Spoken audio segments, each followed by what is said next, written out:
এটা আমাৰ ফচু ভাত খাইছে এই ফচু ভাত কিহে খাইছা কৈ দিয়া মাংস কি মাংস বইলা বইলা আৰু চকীখনটো কিয় পেলাই দিলা বহি লোৱা নাই বটলটো তাতে মুখখন দিয়া এইটো বইলা মাংস নহয় কি মাংস গম পোৱা কওঁ নি মই কি মাংস কওঁ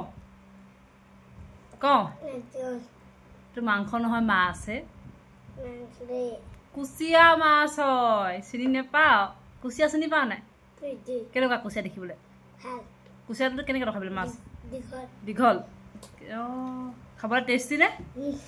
অঁ এদাই কৰা ভাত চব এদাই কৰিব লাগিব মাংসখিনি আগত খাই লৈছা আৰু এতিয়া ভাত খাবলৈ ৰখি গৈছে কুচিয়া মাংস খালে কি হয় গম পোৱা ভাল কুচিয়া মাংস খালে তেজ হয় বোলে সেইকাৰণে কুচিয়া মাংসটো এটা দৰৱ হয় নহয় দুৰ্বল মানুহে তেজ নথকা মানুহে কুচিয়া মাংস খাব লাগে কিন্তু মই নাখাওঁ মই খাই বেয়া পাওঁ